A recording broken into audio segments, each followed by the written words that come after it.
Islam, beloved. Can you please introduce yourself for the people that don't know you? Oh, my name is Dwayne HowellEl, man. Uh, I'm 60 years old. I've been locked up since I caught this case in 1982. I've been locked up for felony murder, um, 2 counts of first degree felony murder. I've been incarcerated in Michigan Department of Corrections for the last, you can say, 40 years. And, I've been trying to do everything I can to better myself at this point in time. Can you explain for those that don't know what's felony murder? Because my audience tend to just only see first degree, second degree, but they don't quite understand felony murder. Well, felony murder in the state of Michigan, it constitutes a murder that was committed in perpetration or attempt perpetration of a felony. My felony would have been breaking and entering. I agreed to breaking and entering into a home with some individuals, and it don't matter if you was the actual person who did the killing or whatever.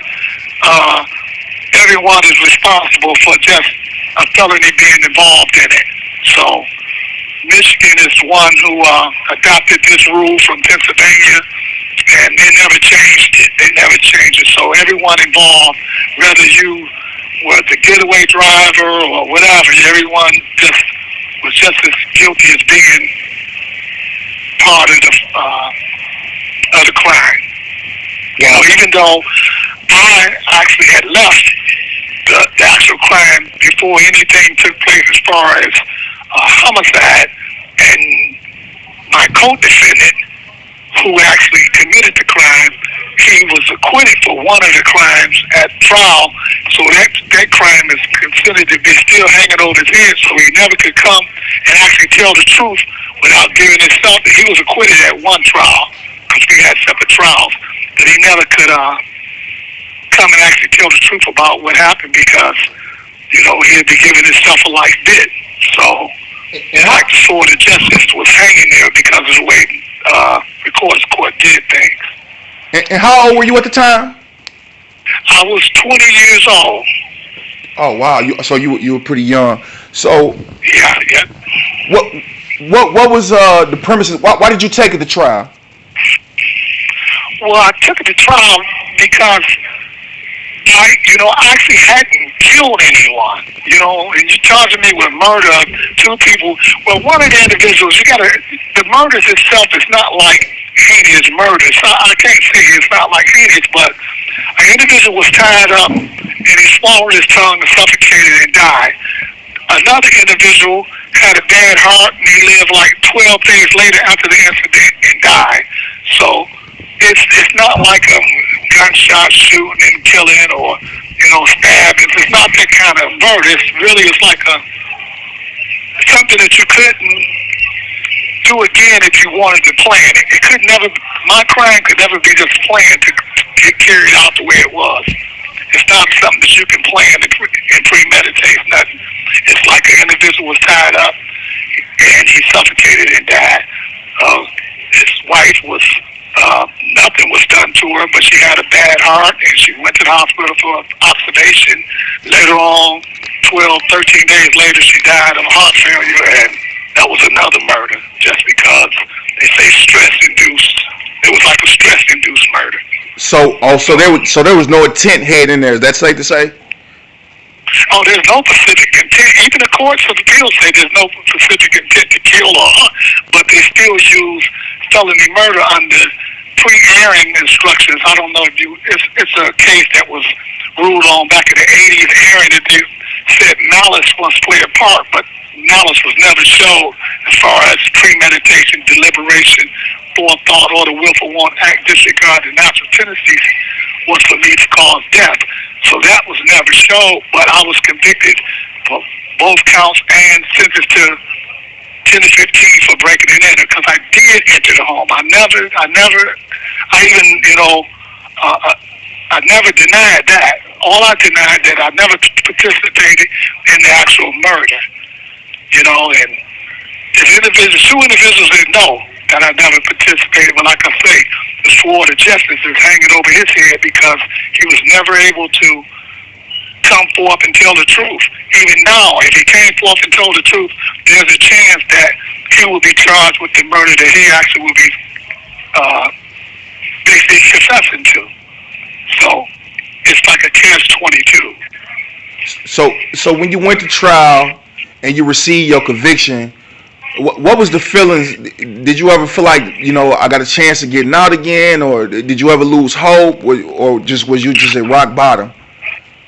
I never. Well, when I first was convicted, I always told myself, well, wait a minute, the wheels of justice going to eventually turn in my favor, because I actually felt at one point that I didn't do anything, not death.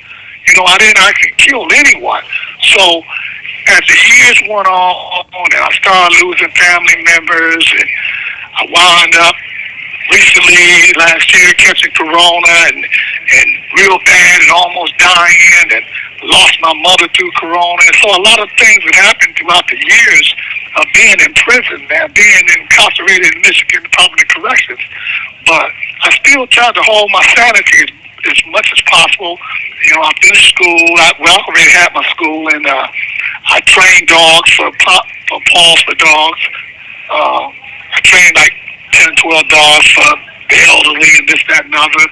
I got culinary arts, so I'm a cook. I'm a diet cook. I did as much as I possibly can on my own, because the only way an individual can do anything here that's serving a life sentence has to be done on his own. Anything else, the parole board, or it has to be recommended. And so certain things they don't even allow an individual in my situation to do unless he do it upon himself.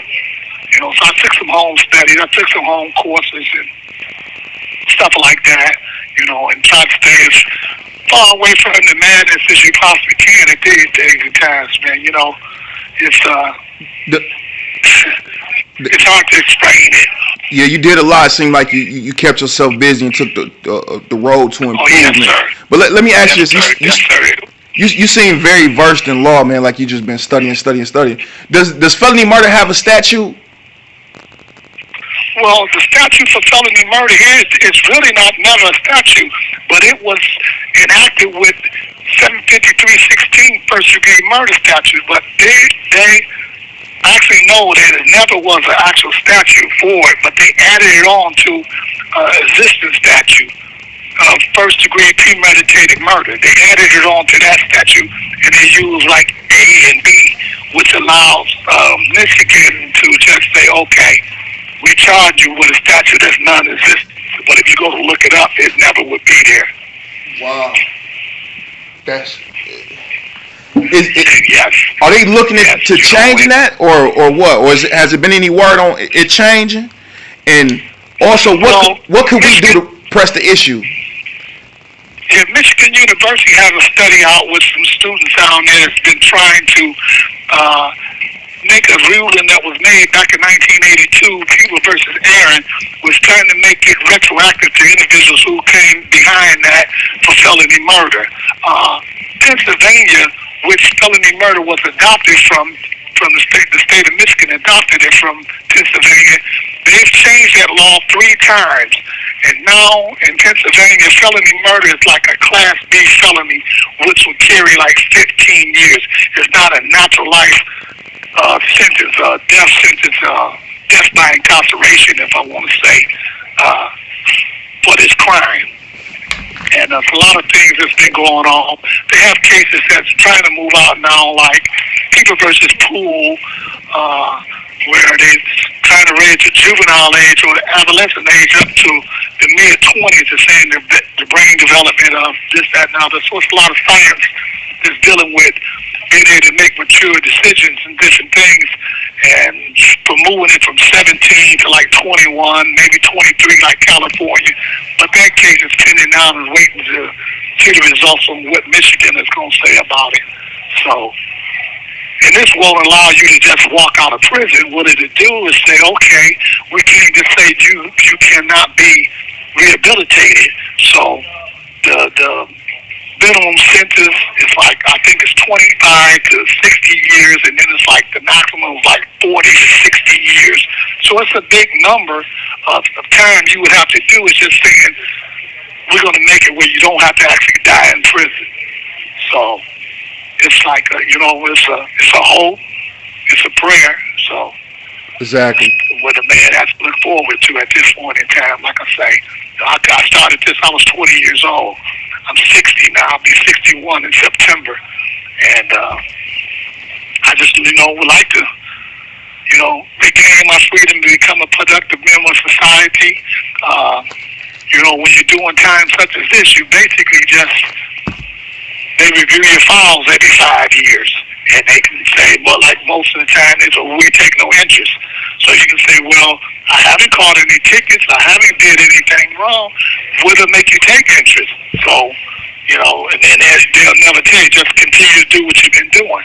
So basically, just stuck in the queue. From what I see, as far as what I look up, like I say, I'm not. You have 1 minute remaining. I'm not in depth as you, but I see that Philadelphia and Michigan got some of the harshest laws and time. Yes, they do. Yes, they do. You're right on. You're very 100% accurate on that statement. It's just the state in which we live in. It's the state in which we live in. And Mr. HowellEl, I want to appreciate you, man, for at least taking your time out today, man, to speak with me, and do this phone interview with me. So I know this phone that I'm on, as you know, is going to cut off in 60 seconds. So, like I said, I just wanted to thank you, and I appreciate you, and hopefully, I get a chance to, if I get some funds placed on my phone, I get a chance to call you. Oh, for sure.